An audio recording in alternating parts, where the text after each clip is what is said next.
Bom, então continuando com equivalências, ah,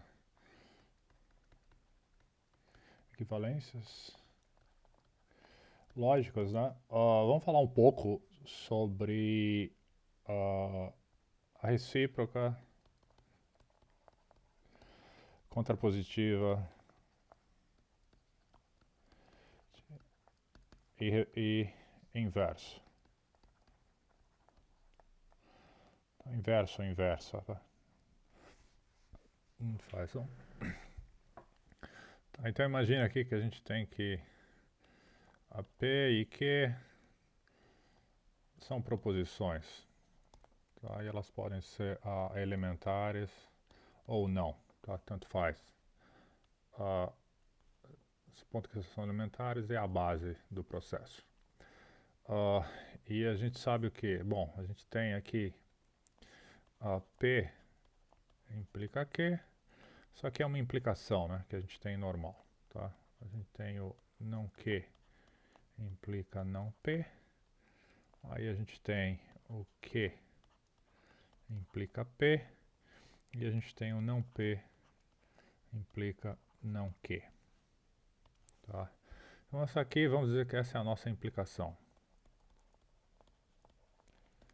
Tá? Que a gente toma como base. Tá? A segunda, que é a negação não Q implica não Q, é a contrapositiva de P implica Q. Tá?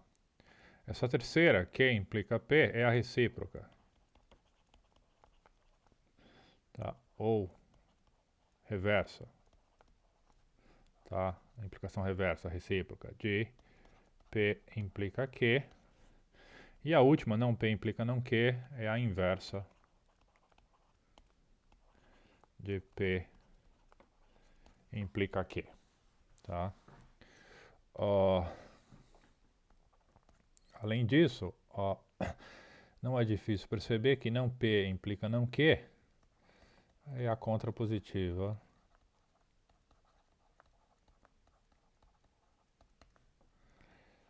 de Q implica P. E assim, tá, ou seja, e assim,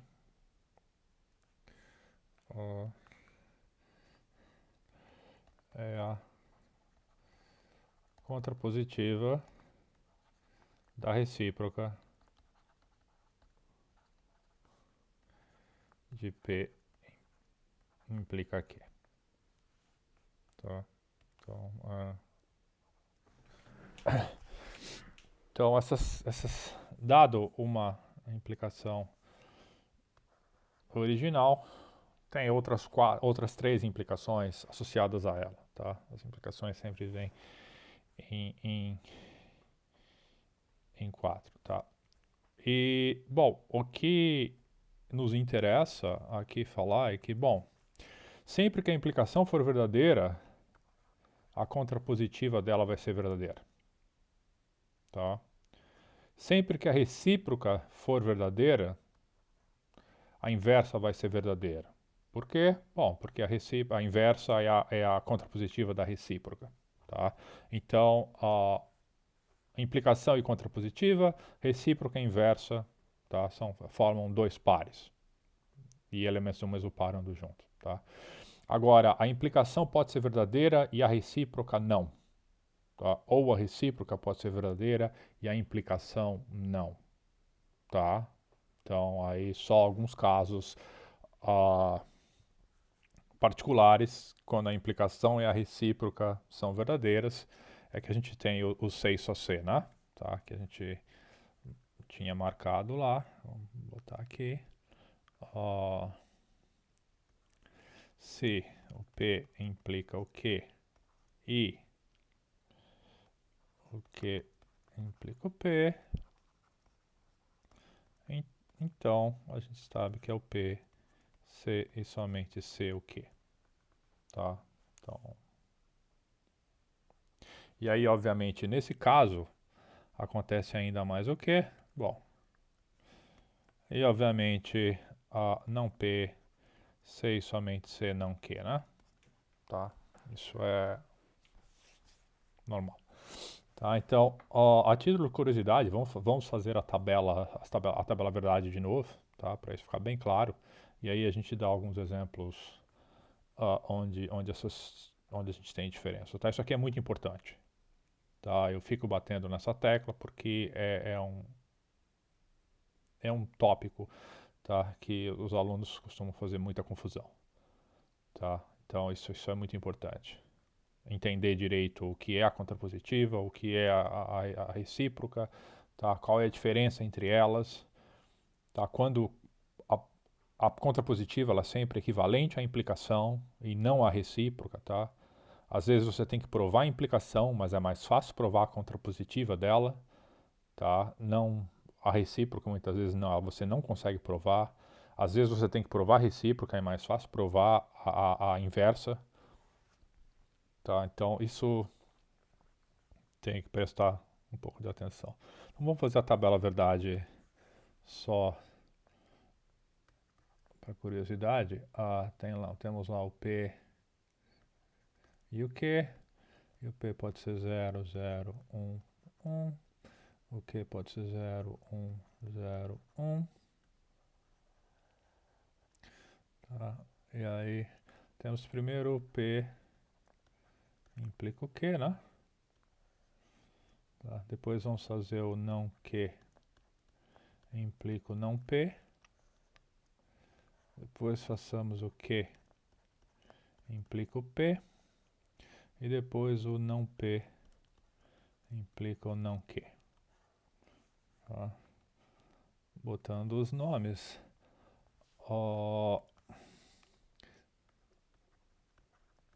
implicação, a conta positiva, a recíproca e a inversa. Tá? Então, como funciona isso? Se o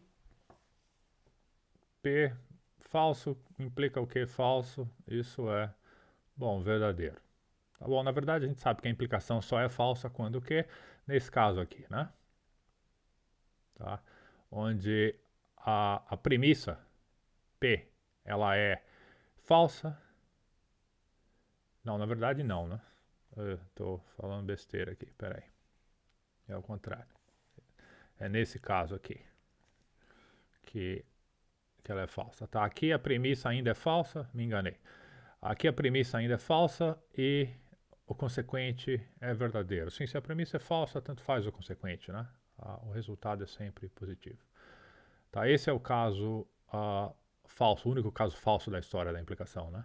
A premissa é verdadeira, mas o consequente é falso. Então, a implicação é falsa.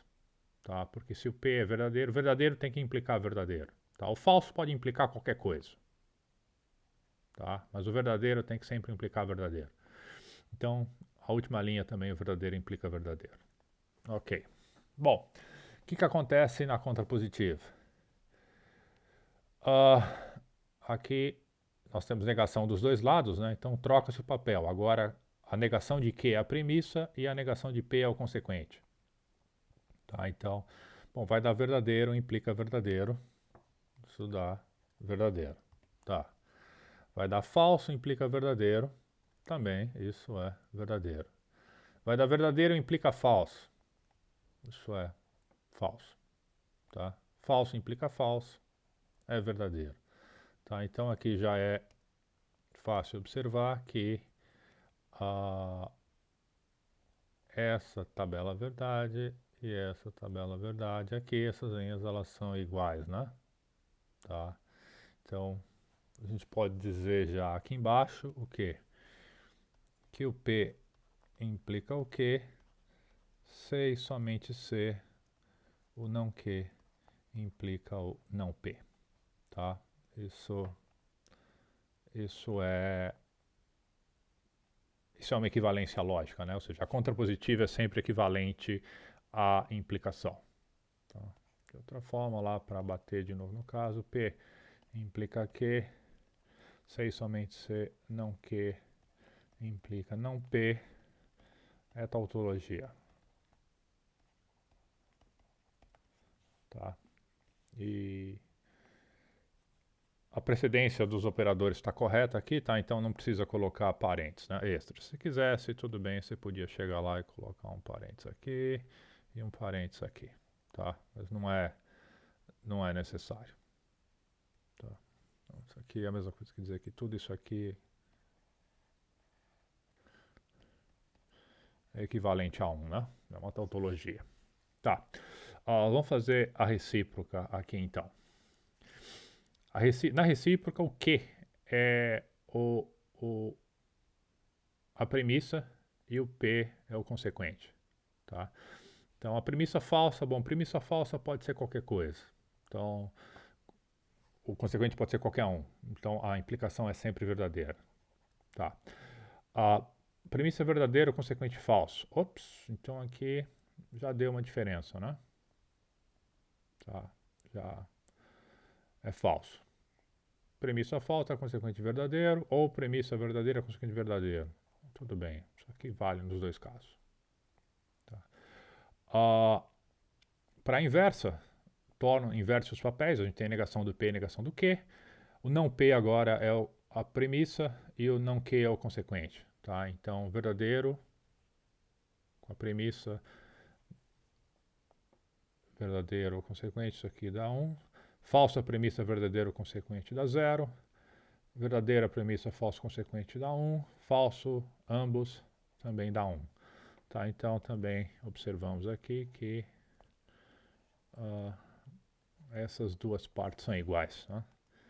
Que é as duas partes da tabela. É a mesma coisa que dizer aqui que o que implica P, se e somente se o não P implica o não Q. Tá? Novamente, Q implica P, se e somente se não P implica não Q. Tá? Isso aqui é equivalente a tautologia também. Tá? Mas, em geral, ou não em geral, né? Vamos botar assim. Observe que para alguns valores de P e Q, P implica Q não é equivalente a Q implica P. Tá? E, portanto, não são equivalentes. Tá? Eu vou aumentar aqui um pouco a tabela, só para o caso que a gente vê. Se for o P, sei somente C, o Q. Tá? Esse a gente sabe que se ambos são falsos, falso com falso, isso aqui dá verdadeiro, né? Falso com verdadeiro dá falso, verdadeiro com falso dá falso, verdadeiro com verdadeiro dá verdadeiro. Tá? Então a gente pode ver o funcionamento de todas essas implicações. Tá? E é muito comum as pessoas falarem em português ou em inglês, tá? Em conversas diárias, tá? Muitas vezes elas falam uma implicação, mas o que elas estão supondo é um sei somente se, tá? Algumas vezes as pessoas também falam sei somente se em conversas, mas elas estão enganadas, tá? O que vale é somente a implicação, a ida ou a volta, tá? A implicação ou a recíproca dela. A implicação também muitas vezes é chamada de ida e a recíproca de volta, né? Pela direção das flechas, tá? Que, sem botar Q implica P, é a mesma coisa que botar escrever a flecha ao contrário, né? Tá? Isso aqui não tem diferença, ok? É a mesma coisa. Então, mas em matemática a gente tem que ter um pouco de cuidado. Então a gente tem que prestar atenção nisso. A implicação tem um papel, a recíproca tem outro papel, e o sei somente C tem outro papel, porque combinam os dois. Tá? A gente pode ver pela tabela verdade que são coisas bem diferentes. Né? Ó, aproveitando que a gente está com essa tabela verdade aqui, e é fácil a gente resgatar algo que a gente já falou, já deixou indicado no vídeo anterior, mas não custa acentuar, tá? Observa aqui que a implicação e a contrapositiva têm a mesma tabela verdade, né? Tá? São duas expressões diferentes, tá? Se você olhar, são duas expressões diferentes, mas o significado lógico é o mesmo, por isso que elas são equivalentes, tá? Então as expressões são diferentes, mas elas são equivalentes porque o significado lógico é igual, tá? A tabela verdade é igual para as mesmas entradas, tá? Isso implica que a implicação e a contrapositiva, elas representam a mesma função booleana, tá? Então, são duas expressões distintas representando a mesma função booleana, tá? Então, nessas expressões lógicas, tá? Uma mesma expressão booleana pode ter várias expressões distintas representando, tá? A representação não é unívoca, tá? Mas quando você observa a tabela verdade, você vê que elas representam a mesma função, elas são logicamente equivalentes. O mesmo vale para a recíproca e a inversa, tá? Elas são duas expressões distintas representando a mesma função booleana, tá? Então, agora a implicação e a recíproca, não, são duas funções booleanas distintas, tá? Então, não só as expressões são distintas, quanto as funções booleanas são distintas. Assim como o C só C. Tá? A função da implicação é distinta da função C só C. A função recíproca é distinta da função C só C. Tá? E a gente vai ver em breve que, bom, a gente pode representar a mesma função booleana por várias expressões distintas, isso já está claro daqui, e algumas representações são preferíveis do que outros. Por quê? Bom, porque elas são mais fáceis de lidar ou porque elas são mais simples de interpretar. Tá? Mas antes disso, vamos dar um exemplo. Vamos botar uns nomes aos bois aqui para isso ficar mais interessante. A explicação. Então, sei lá, considere que não ficar mais interessante, mas concluir a explicação desse pedaço. Tá? Então imagina que P, a gente vai associar uma sentença a P, tá? Que e o Q também, tá? Então imagina, sei lá, que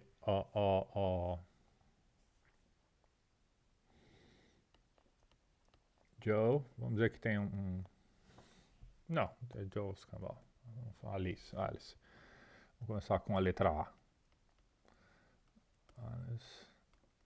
Alice, depois a gente vai pro Bob, pro Carol e assim sucessivamente. Alice, tá? Então Alice está preocupada com sua saúde, tá? Isso pode ser uma afirmação, pode ser verdade ou não. Ela pode estar ou não preocupada com a saúde dela. Tá? Alice anda 5 quilômetros 3 vezes por semana. Tá? Que também pode ser verdade ou falso. Tá? Então vamos ver como é que ficaria uma tradução para o português da implicação. Vai, P implica Q. Com essas afirmações, declarações associadas ao P e ao Q. Bom, A primeira, então aqui, mudar de cor, vem aqui. Se a Alice está preocupada, devia ter escrito com sua saúde, só que fica meio ambíguo isso em português, né? Com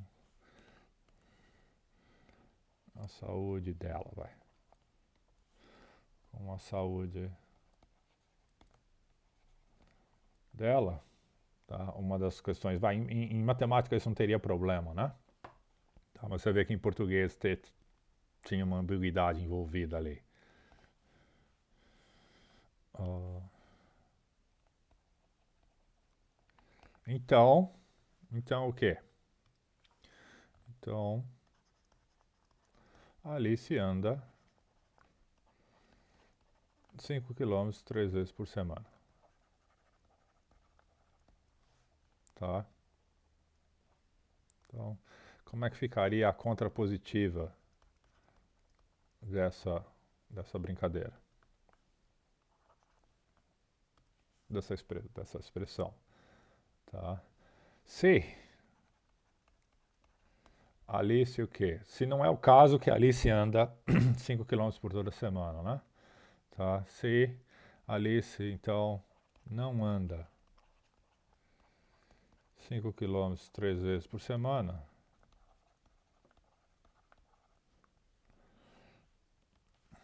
vírgula. Então, Alice não é o caso que ela está preocupada, né? Então ela não está preocupada com a saúde dela. Detalhe, isso aqui poderia ser qualquer outra coisa, né?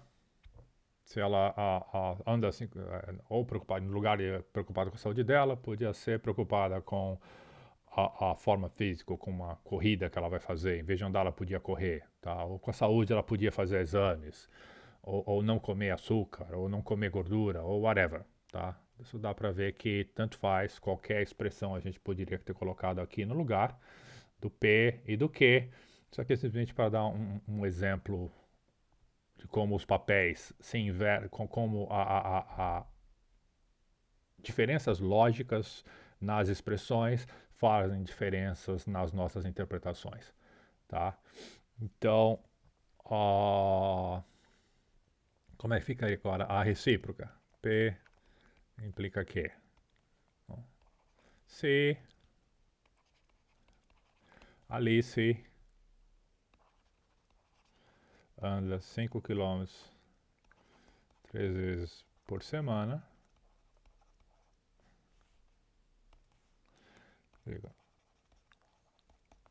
então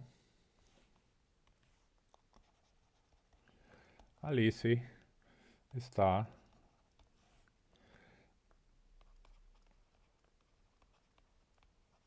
preocupada com a saúde dela. E finalmente a inversa, não P implica não que. Vamos lá, se Alice não está preocupada com a saúde dela,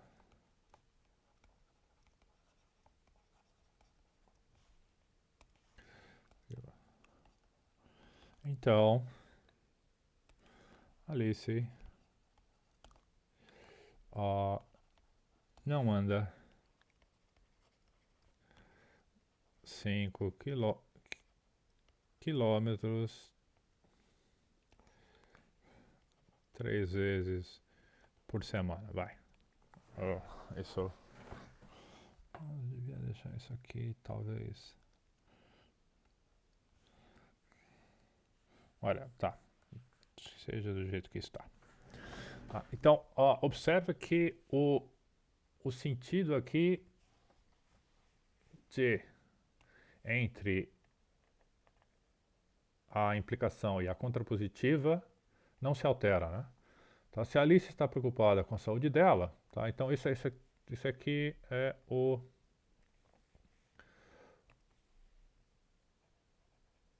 essa é a premissa. Tá? Então, de repente a Alice ficou preocupada com a saúde dela. Ela vai fazer alguma coisa. Ela pode fazer várias coisas. Tá?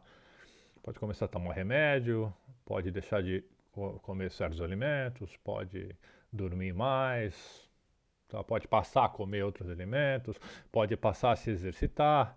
Tá? Então, nesse exemplo aqui, ela passou a se exercitar. Um exercício leve, tá?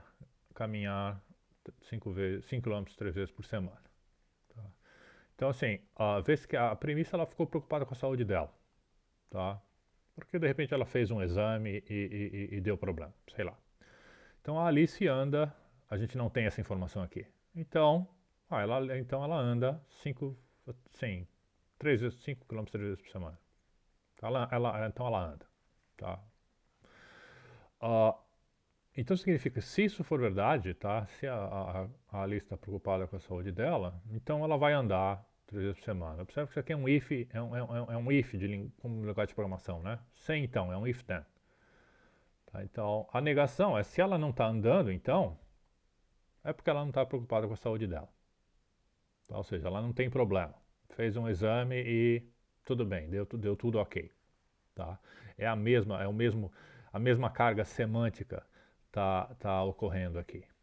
Tá? Da implicação para a negação. Já a, a recíproca, as coisas mudam bem de figura, né? Tá? Ou seja, se aqui está dizendo que passa a ser uma premissa o fato dela andar 3 vezes por semana. Tá? Então aí fala assim, não, se ela está andando é porque ela está preocupada com a saúde dela. Tá? Observa que é exatamente o contrário. Tá? No primeiro grupo aqui, tá? A implicação ou a contrapositiva, que são equivalentes, está mostrando o quê? Está mostrando que, olha, que o fato de andar 3 vezes por semana, tá? Ele pode ser uma resposta à preocupação da Alice com a saúde dela. Tá? Ela podia andar 3 vezes por semana numa boa, sem estar preocupada com a saúde. Tá? Mas se ela está preocupada com a saúde, ela anda. Então é um consequente, digamos assim. Se ela está preocupada com a saúde, uma das medidas que ela vai tomar é andar. Já aqui na recíproca, tá, a gente observa que os papéis são contrários, né? Tá? Não à toa que em inglês a gente fala converse. Tá? Está dizendo aqui que se ela anda 3 vezes por semana, então ela está preocupada com a saúde. Ou seja, na recíproca, está mostrando aqui o fato da Alice andar é porque a saúde é uma preocupação dela. Tá? Talvez ela esteja preocupada com a saúde sem andar. Tá? Ela não ande. Ela pode estar preocupada com a saúde. Mas o fato aqui é que ela não anda. Na recíproca, não existe a possibilidade dela andar sem estar preocupada com a saúde. Tá? Então, observa que isso é bem diferente. A inversa, obviamente, é a contrapositiva da recíproca, então é a mesma coisa, a gente não vou nem falar disso. Tá? Mas observa que o papel se inverte muito aqui, né? Tá? A gente podia, sei lá, talvez dar um exemplo numérico disso.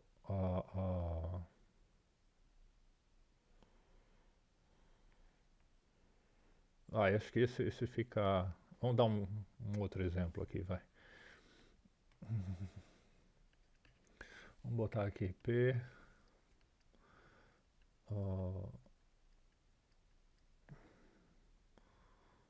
Vamos usar um template aqui, vai. Vamos construir um template.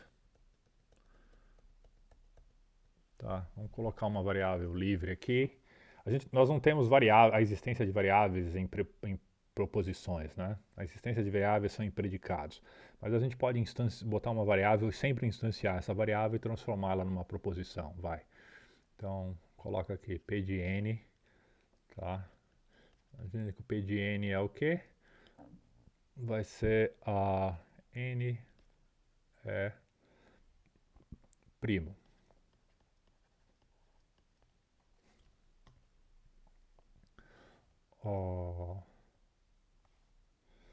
Um Q de N, tá? A gente põe aqui que ó,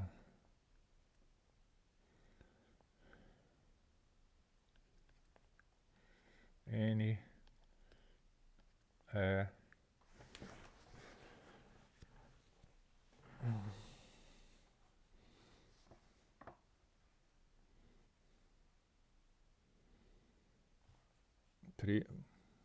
vamos botar P é N é primo e N é maior ou igual a 2. É maior que 2, vai. Vamos botar assim. N é ímpar. Tá. Então aqui, obviamente, não, o nosso P aqui ele não é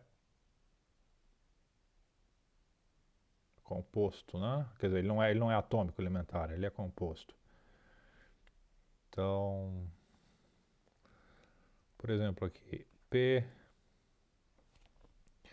de 3, 3 é primo e 3 é maior que 2. Tá? Então, nesse caso aqui, implica que o 3 também implica que o 3 é ímpar. Nesse caso, o 3 é ímpar, né? O 3 é o mesmo. Tá? Se fosse aqui, por exemplo, tá? Porque isso aqui nós temos, isso aqui é verdadeiro, né? Verdadeiro e verdadeiro. Ou seja, é, ops, 1 e 1, tá? P4 é falso, né? Tá? Então isso aqui, já P4 é falso, mas o Q4 também é falso. Tá? Então isso aqui seria 0 e 0. Então o que interessa aqui no final é que, bom, isso aqui é verdadeiro, isso aqui é verdadeiro, né? Tá tudo funcionando. O que seria a recíproca dessas brincadeiras? Será que isso vai funcionar? Então, se a gente pegar aqui Q,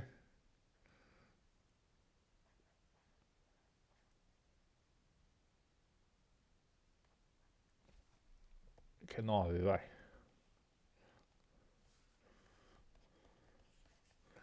Implica P9. Q9 é que a gente podia ter trocado 3 por 9 também, vai. Não vai dar diferença. Fica até melhor, vai. Um número que a gente sabe.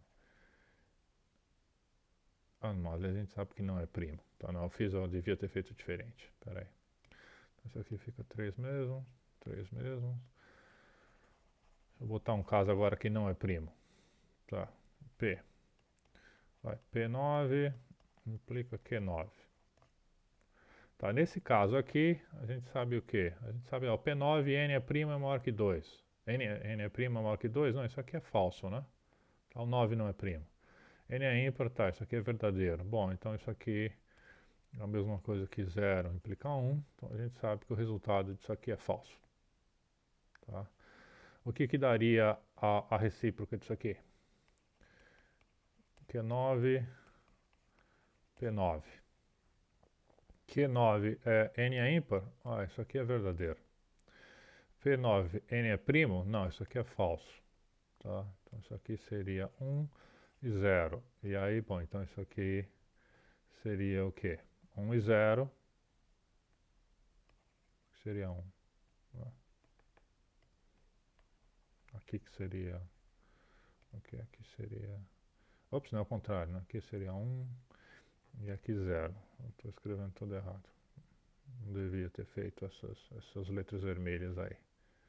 Acho que só complicou. Então, compara essas duas aqui. Você vê que isso aqui... Não, elas não são equivalentes de jeito nenhum. Tá? Ok. Acho que tem mais uma coisa para a gente falar antes de proceder com. Melhor mudar de página. Com alguns exemplos mais práticos de simplificação. A gente precisa falar de substituição primeiro. Vamos mudar de página, a gente fala de substituição. Ok. Então, bom, substituições é algo bem simples, tá?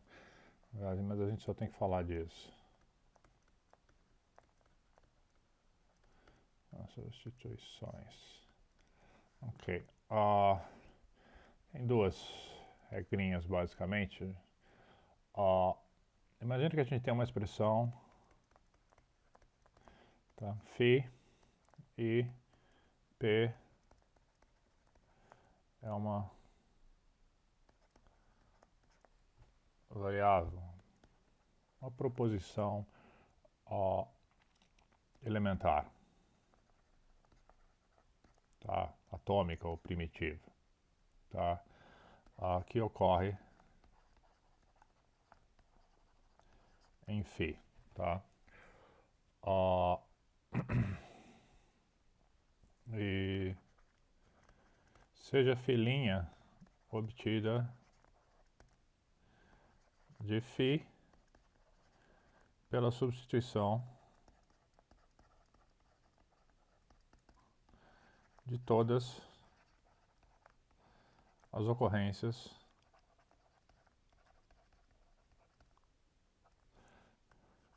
de P por Q, tá? E Q também é uma proposição elementar, tá? Então, simplesmente a gente trocou, tá? Então,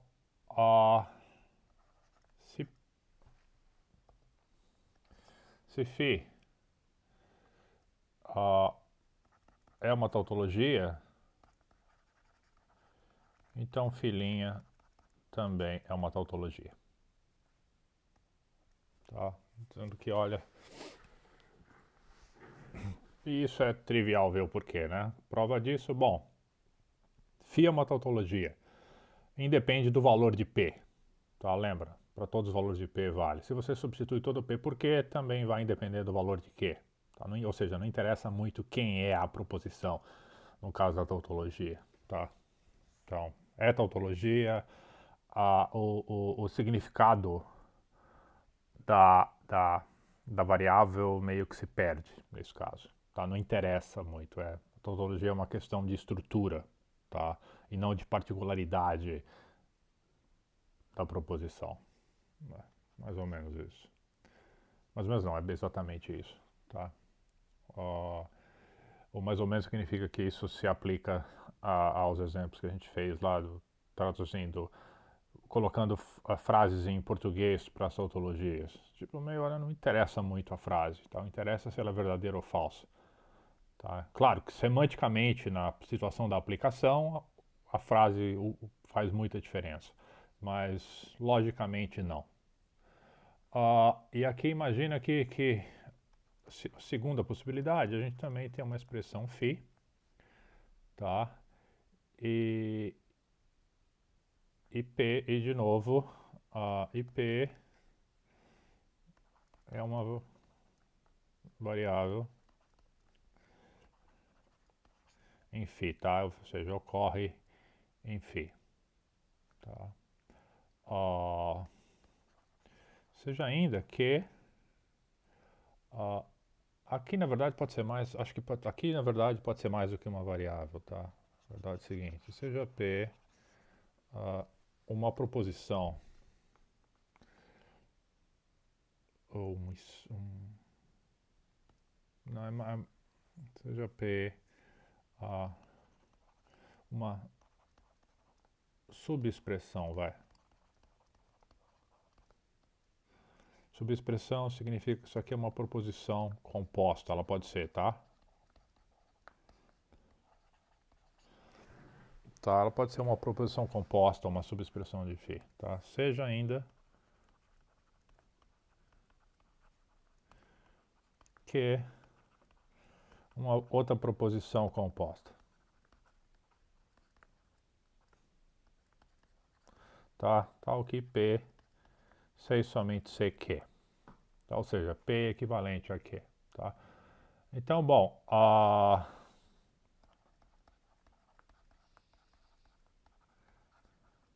substituindo qualquer ocorrência de P por Q em φ,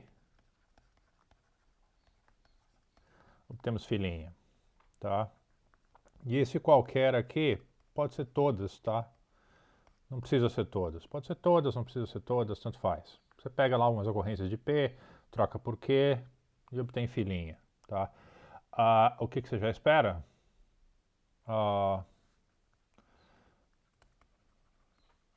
Temos que φ sei somente ser filinha, tá? Também natural, né? Tá? Então isso indica que você pode fazer substituições de expressões equivalentes dentro de uma outra expressão quando você estiver fazendo manipulações sintáticas, tá? Utilizando as regras lógicas, as leis, né? Lógicas, regras que a gente mencionou no vídeo anterior, tá? Sem mais delongas, e eu não vou ficar fornecendo exemplos específicos disso aqui, porque as regras são muito simples, tá?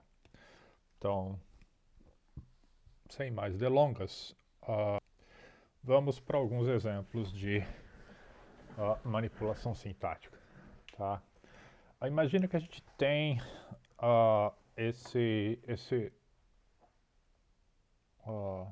essa expressão aqui, vai. P, o Q, e não é o caso, que não é o caso de P ou Q, tá? E o que a gente quer fazer? Nós queremos simplificar esse... Tá, vamos simplificar.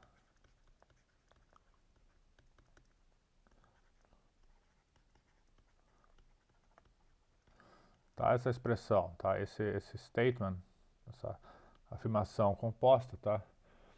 Vamos tentar simplificar isso. De que forma?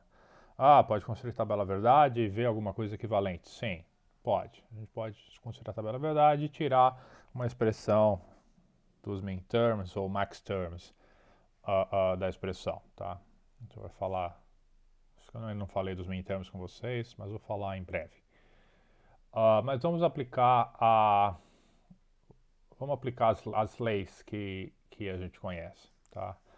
Essa expressão, ela é equivalente ao quê? Tá, a gente sabe que ela é... então essa aqui é a expressão que a gente quer simplificar, né? Tá, original. Bom, isso aqui é o quê? A gente pode ter uma negação aqui, né? De um E. A gente pode aplicar De Morgan aqui, tá? Então isso aqui vira o quê? Isso aqui vira P ou Q e aplicando De Morgan vira não P ou não Q, né? Tá? Então isso aqui a gente sabe que é por De Morgan. Tá? E que mais? Bom, a gente tem ali uma dupla negação que a gente pode eliminar, né? P ou Q. Então isso aqui vira P ou não Q.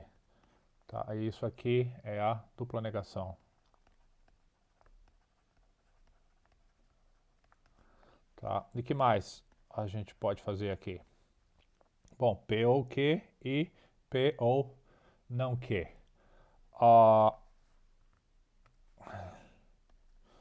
O P ocorrendo com o ou aqui, né? Em ambos os casos. E a gente pode fazer o que? Isso, usando a distributiva, tá? De forma reversa, a gente pode fatorar isso, né? Tá?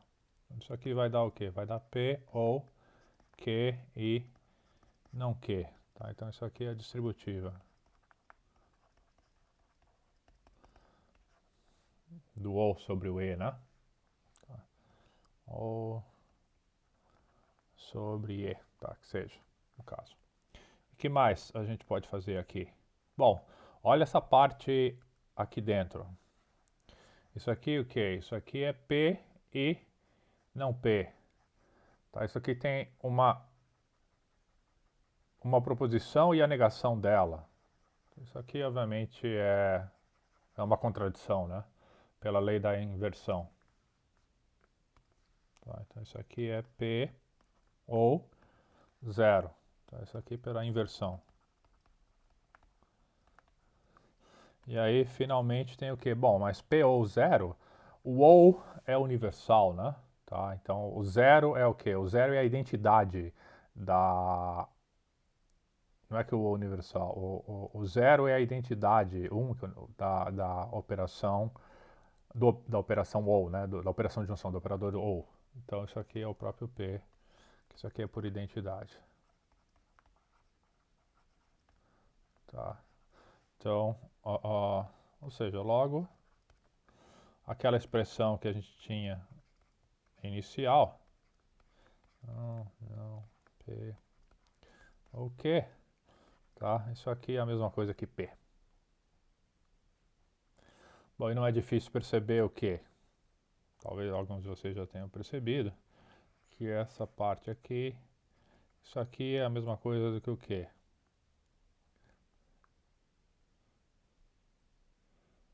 Do que nada, né? Você pode tentar achar algum significado para isso aqui, mas não tem muito o que isso aqui te diga. Tá? Então, mas assim, certamente o que? É muito mais fácil, muito mais simples você olhar somente para P do que para toda essa expressão, né? Qual que é a parte interessante aqui da história? Além disso, bom, obviamente você olha para P, você vê que esse valor é verdadeiro ou falso. Tá? É muito mais fácil a gente avaliar só P do que avaliar P ou Q e não P ou Q. Mais do que isso ainda, né? Observa que a variável Q ou a proposição Q, ela não tem relevância alguma, tá, na expressão. Ela aparece na expressão original, aqui, né? Aparecia lá, mas ela não é necessária, ou seja, independente do valor, ela é uma ela é a expressão não depende dela, ela aparece, mas não ela não é essencial à expressão, tá? Esse é o termo que a gente usa em funções booleanas, tá? Ela é uma variável não essencial. Ela pode ser eliminada sem prejuízo algum, tá? Vamos fazer mais um desses, isso está interessante.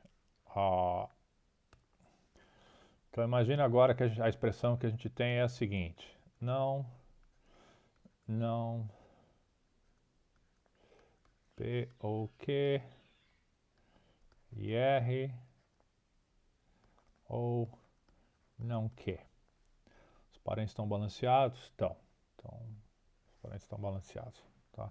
Então imagina que essa é a nossa expressão original. O que a gente pode fazer nisso aqui agora? Bom, novamente tem um De Morgan para ser aplicado aqui, né? Tem mais de um, para falar a verdade. Tá? Vamos vir de fora para... Dá para ver aqui, né? Sempre que a gente tem uma negação aqui, a gente tenta aplicar De Morgan, tá? Essa é a regra. Então vamos ver a negação. Então vamos vir de fora para dentro. Então isso aqui, C, só C, vai dar o quê? Não, P, O, Q, R e não Q, né? Tá, isso aqui é De Morgan. E aí que mais? Bom, tem duas duplas negações para a gente tomar conta aqui, né? Então isso aqui fica P ou Q e R e Q. Tá? Isso aqui é dupla negação. Tá, e que mais a gente pode fazer com isso aqui? O, P ou Q, e R e Q de novo. Tá, isso aqui simplesmente é as duas conjunções, o R aqui, elas estão no mesmo nível, né? Tá, então isso aqui é simplesmente uma questão de associatividade, né? Tá. Então isso aqui é a mesma coisa que P ou Q e R e Q. Certo? Tá, isso aqui é associatividade. Tá. E agora?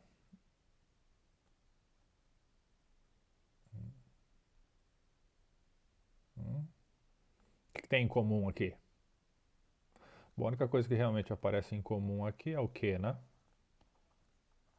Tá. E vai, sendo pedante, vamos trocar a ordem dos termos e dizer que a gente está trocando a ordem dos termos, tá? Isso aqui é comutatividade, né? Tá. Ok, então lembra, os operadores são comutativos, são associativos, tá? E o que mais a gente pode fazer aqui agora? Bom, a gente pode usar a associatividade de novo, né? Tá? Isso aqui vai ficar P, o Q, e Q e R, tá? Isso aqui é associativa de novo. Bom, e agora? P, O, Q e Q. Lembra, tem uma lei de absorção para isso aqui, né? O Q está envolvido na adjunção com o P, mas depois a gente ainda tira a, a conjunção com o Q. Então, meio que o P aqui é totalmente o quê? Supérfluo, né? O que realmente interessa é o valor do Q. Tá? Isso aqui fica principalmente C o quê? Q e R. Tá? Isso aqui foi a absorção. Certo? E tudo bem, vai. Acho que talvez a gente tivesse que ter utilizado uma computatividade a mais aqui, porque eu acho que como a gente enunciou lá atrás, não lembro, acho que a gente botou, seria o equivalente assim, Q ou P, e aí e Q, né? Tá, então o que estaria à esquerda do ou e não à direita, tá? Então a gente pode fazer uma comutatividade, uma comutativa antes, tá? Então acho que na verdade foi isso aqui. Aí Q, ou P, Q e R, aí aqui vai dar comutativa de novo, tá? Bom, resultado vai dar no mesmo. Bom, então o que interessa aqui, o que interessa é que esse pedaço aqui é equivalente a esse cara aqui de cima, né?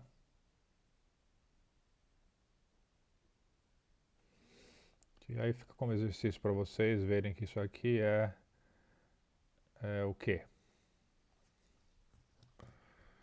Esse caso tem uma equivalência. Qual é?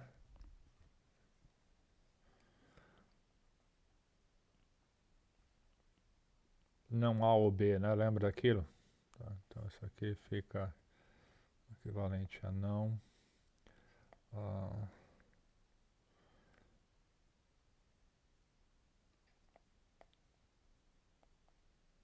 Acho que precisa de mais um. P, O, Q e R implica não Q. Tá? Isso aqui eu vou deixar para vocês testarem a equivalência, que é equivalente à implicação. E no fundo o que interessa é que é tudo equivalente ao Q ou R, ou seja, mais uma vez, a proposição P que estava envolvida é supérflua, tá? A gente não precisava dela. Então, essas simplificações são extremamente interessantes e importantes, tá? Se você pensa num código, por exemplo, linguagem de programação, tá? P, Q, R, a gente sabe que são variáveis, né? Ou são cláusulas que a gente está testando ifs ou fórmulas lógicas e simplificações de expressões lógicas, tá? Em ifs, whiles, torna o programa muito mais simples e muito menos passível à existência de bugs, tá? Então, isso é extremamente útil fazer esse tipo de simplificações e automatizar isso, tá? O que a gente está fazendo aqui é uma espécie, é um problema que a gente define como minimização de expressão lógica, tá? Ou minimização de expressão booleana, tá? No caso, lógica proposicional. E esse é um problema bem difícil, tá? Do ponto de vista de complexidade computacional, tá? Então, na verdade, colocando entre parênteses aqui para quem quiser, tá? O problema de minimização, tá? De expressões booleanas, tá? Ele é bem difícil. tá? No seguinte sentido, que ele é mais difícil do que, por exemplo, a satisfatibilidade, tá? Lembra, satisfatibilidade era um problema que estava em NP e era completo, tá? A gente não conhece um algoritmo polinomial para ele, tá? O fato é que, mesmo que exista um algoritmo polinomial para verificação da satisfatibilidade, o problema de minimização ainda seria mais difícil, tá? Então, uh, esse cara aqui, na verdade, ele está em sigma 2p, tá? Que é equivalente ao np elevado a np. Eu não vou entrar em detalhes com vocês disso aqui, tá? Mas é, tá? Se alguém quiser saber detalhes disso depois, fala comigo. Eu trabalhei uma época nesses problemas de minimização, tem alguns resultados ali, e isso aqui é uma questão, isso aqui é bem difícil, tá? Então, mas é extremamente importante na prática, extremamente interessante do ponto de vista teórico, tá? Deixa eu ver quanto tempo a gente tem. Talvez dê para fazer mais um exemplo útil numa outra situação. Que deixa eu ver aqui. Bom, vou terminar então essa aula. A gente não tem mais tanto tempo, mas é o suficiente. Eu vou terminar falando de formas normais. Tá, então,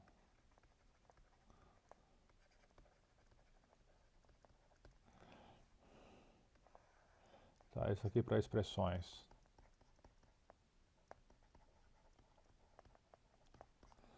Tá, então, um literal. Tá, um literal é uma variável, tá, que é uma variável, a gente sabe que é uma proposição, né? Proposição elementar. Ou a negação dela, tá? Ou seja, então, exemplos literais, a gente pode ter P, não Q, coisas do gênero, tá?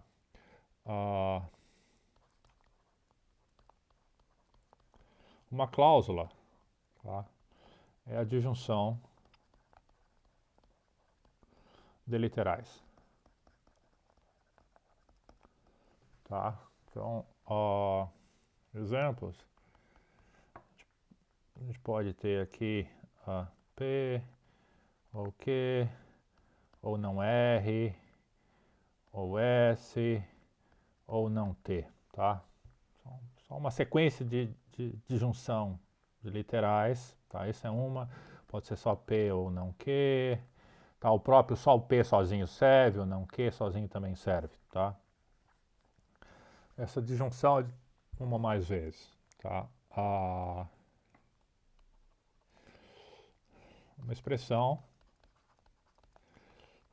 na forma normal conjuntiva, tá? FN vem daqui, tá? Forma normal.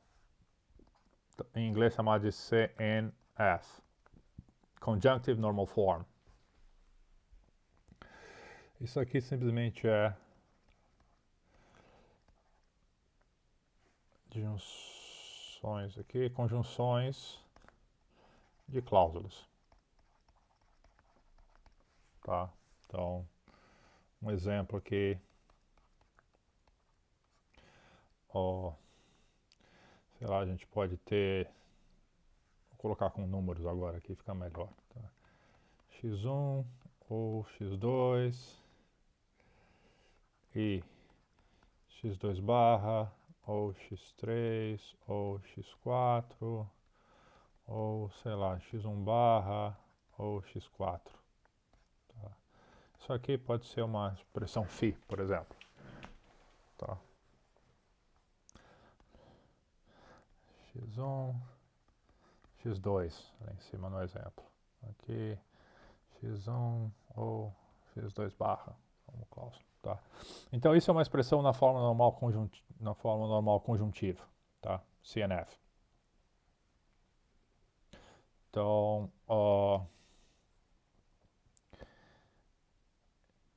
ela é uma conjunção de cláusulas, tá? Cláusulas são disjunções de literais, tá? Então, o que, que a gente percebe nesse caso da CNF? A CNF é como se a gente tivesse aqui um ou, né? Ou não, ao contrário.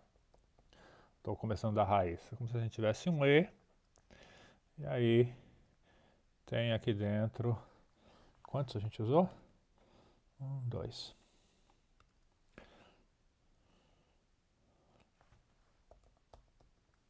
Deixa eu apagar isso aqui. Fazer de novo. Tá?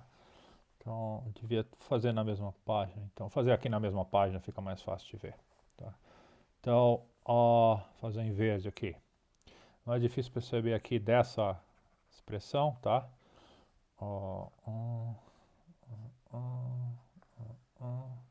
É como se a gente tivesse ali o quê? A gente tem um, um operador E na raiz, que desce para uns operadores. Temos três expressões aqui, né? Ou seja, tem um ou aqui, e aí tem aqui o x1 e aqui o x2 como raiz, tá? Aqui tem um outro ou, e aqui a gente tem um x2 barra, aqui tem um x3 e aqui tem um x4. E finalmente a gente tem aqui um outro ou, e aí a gente tem aqui o x1 barra, e aqui tem o x4. Tá? Ou seja, essa seria a representação em árvore dessa fórmula que a gente tem aqui embaixo. Tá? Ela tem dois níveis. Tá? Assim, nas folhas a gente tem os literais, ou seja, dá para ver que todos os nãos, os nots estão nas folhas, né? Tá?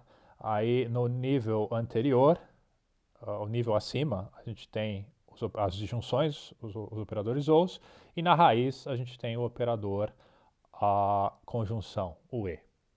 Tá? E aí aqui em cima, na raiz, a gente vai ter a resposta da avaliação, né? Se a gente quiser fazer. Ok? Observe que essa árvore, bom, cada nó interno, nó externo, as folhas não tem grau, né? Mas cada nó interno tem um número de filhos correspondente o O ao tamanho da cláusula e o E ao número de cláusulas que a expressão tem.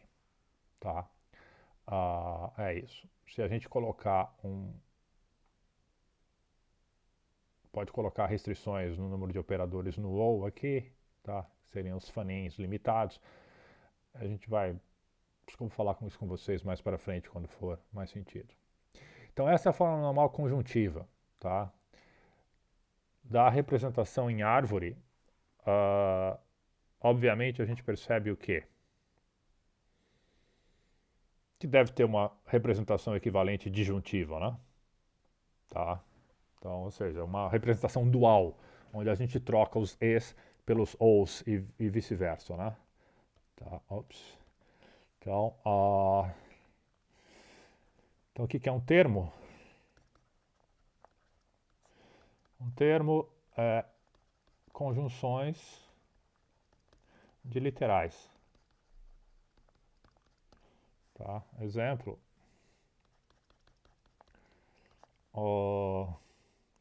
sei lá, x1 e x2 e não x3. Ou só x1, ou só x4. Tá? Isso podia ser p, q, tanto faz, não tem diferença.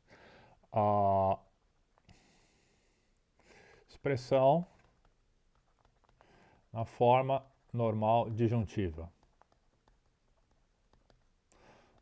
DNF, tá? Disjunctive Normal Form, em inglês. Vai, conjunções de termos. Tá? Então, um exemplo aqui, podia ser alguma coisa do seguinte tipo, x1 e x2 e não x3, ou x1 e não x4, ou, sei lá, vai, x2 e x3, vai, que seja, que é possível, tá? Então, isso seria uma expressão na forma normal disjuntiva, tá? Também dá para ver o quê? Tem uma representação em árvore disso aqui, né? Tá? Onde agora o símbolo que está na raiz, o operador da raiz é um ou, e tudo bem. Aí depois a gente tem lá uns operadores z's, e aí tem o x1, tem o x2 e tem o x3 barra como folhas. Tá? Não vou fazer, faço os quadradinhos aqui, vai. Tá.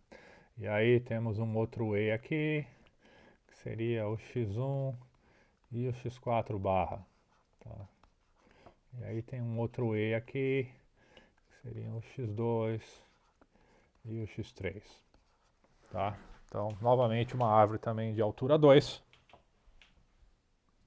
dual. Tá? Essas expressões, elas são úteis. Tá? Por quê? Porque elas são mais bem comportadas. Tá? O fato é que tanto na forma normal conjuntiva quanto na forma normal disjuntiva, observe que os nãos, eles aparecem sempre junto às folhas. Tá? É como se a gente tivesse empurrado os nãos para baixo. Tá? Tem alguma perda de generalidade nisso? Bom, claramente as expressões em forma conjuntiva ou forma disjuntiva são expressões. Tá?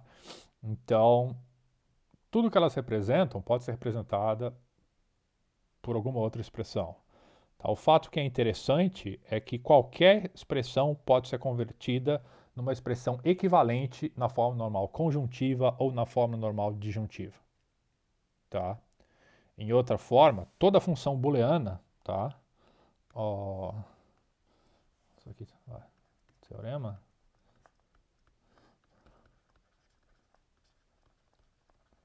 Toda função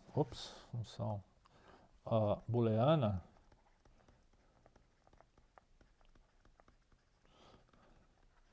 pode ser representada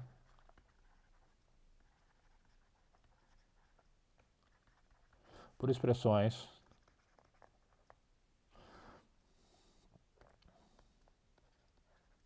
na forma normal conjuntiva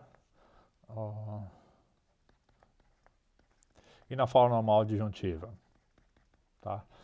As expressões são bem diferentes umas da outra, mas as formas normais elas são universais. Tá? Toda função você consegue colocar na forma normal conjuntiva ou na forma normal disjuntiva. Tá? Então, como um corolário disso, toda expressão proposicional possui equivalentes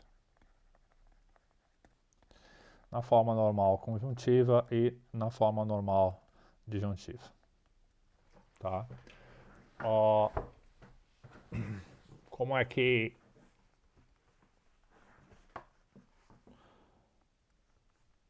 a gente vê isso? Como é que a gente enxerga isso? Vai. Ou como é que a gente prova o teorema? Assim. Eu botei o teorema aqui em inglês, talvez eu devesse ter escrito assim. Teorema. Tá.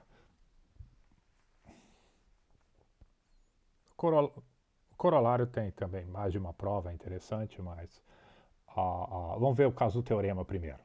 Vai. Como é que ficaria um argumento para esse teorema?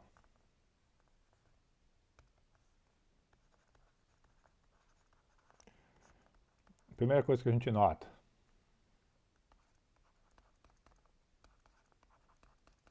Das duas.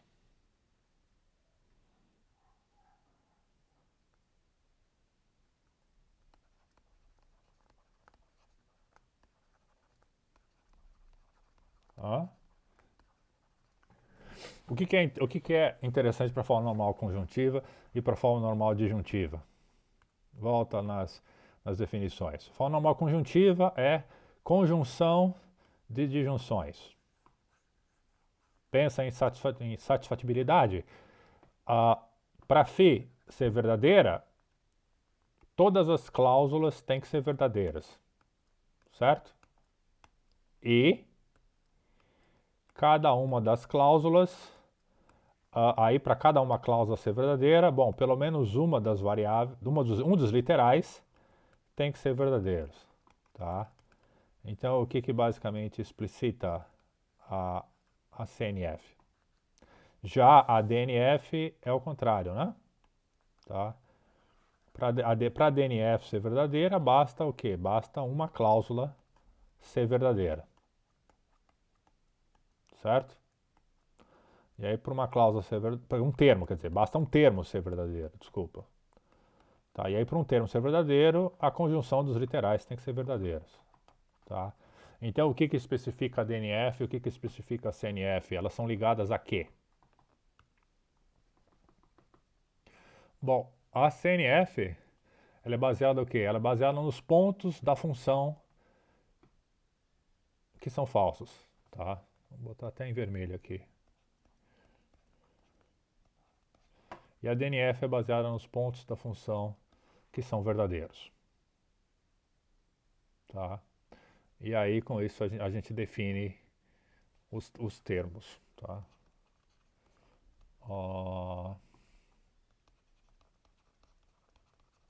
Min termo, tá? Que é um min termo, vai. O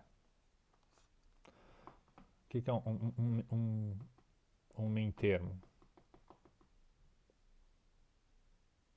E aí tem também o max termo.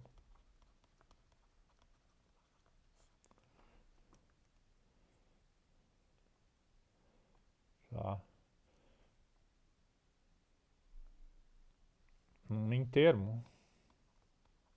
E talvez eu devesse ter colocado uma outra a notação aqui, por exemplo, min termo para algum A igual. Eu vou introduzir a notação agora, vai. A1, lá, a n, isso aqui obviamente está pertencendo a 0, 1, a n, tá? E o min termo, deixa eu apagar esse pedaço aqui. Maior, tá aqui, um min termo MA, tá? E aqui em x, supondo que x são as variáveis, tá? A gente deu o nome das variáveis x. Isso aqui simplesmente é o x1 elevado a 1 e o x2 elevado a 2 e lá e o xn elevado a n, tá? Em que um xj elevado a j, ele simplesmente é o próprio xj se o aj for igual a 1 e ele é o não xj se o aj for igual a 0. Tá? Ou seja, a 0 representa a negação, porque se é 0 tem que virar 1, tá? E vice-versa. Tá? Já o max termo, o termo máximo, tá? O max termo, tá? Digamos assim, o mínimo e o máximo está em cima. Tá? Então vamos chamar de superior. O S de A de x, ele é o x1, a negação de A1, e ou, no caso aqui, peraí, ou o x2, a negação de A2, ou lá, ou o xn, a negação de AN. Tá? E o que a gente ganha com isso? Quem já enxergou, a função booleana que a gente tinha, o f de x, tá? Ela pode ser representada como agora o que? A disjunção dos mintermos, tá? Para todo A pertencente a f menos 1 de 1. E isso aqui também pode ser como a conjunção dos max termos para todo B pertencente a f menos 1 de 0. Tá? Essa é a construção. A prova eu vou deixar como exercício. Um exercício que a gente vai fazer depois. Tá? Então isso mostra que qualquer função booleana ela pode ser representada como uma disjunção de min termos ou como uma conjunção de max termos. Tá? E isso é exatamente, respectivamente, a DNF e a CNF, né? Tá? Ups. Então aí a prova fica como exercício. Bom, o corolário segue, obviamente, porque se você tem lá uma expressão, você tira a função e via tabela verdade, e aí você constrói a representação. Sim, é uma possibilidade de fazer isso, mas lembre-se que a tabela verdade tem tamanho exponencial no número de variáveis. Tá? Então, outra forma de construir a partir de uma expressão, sei lá, φ, é possível via manipulações lógicas, né? Tá? As regras que a gente introduziu, tá? Converter φ em equivalentes. Φ a C e φ D, tais que φ C está na CNF. Peraí, o que você está fazendo aqui? A C está na CNF e φ D está na DNF. Tá? Isso é possível também. Isso não é difícil, isso que eu acabei de escrever não é difícil provar, mas não é onde eu quero gastar tempo com vocês nesse curso. Tá? Isso é simplesmente uma indução. A gente mostra lá uns casos básicos de conversão e pode fazer depois por indução também. Tá? Então, mas o fato é, assim como a construção da tabela verdade, no pior caso, isso pode levar a tempo exponencial. Tá? A mesma coisa da satisfatibilidade. Então, sei lá, talvez a gente trabalhe uma parte simples disso em exercícios na lista depois. Tá? Então, acho que por hoje, por esse vídeo eu fico por aqui, tá? E a gente ainda tem que falar um pouco mais sobre satisfatibilidade e implicações lógicas, tá? São duas coisas importantes, mas que são simples de serem tratadas e a gente trata isso no próximo vídeo. Ok. Abraços a todos.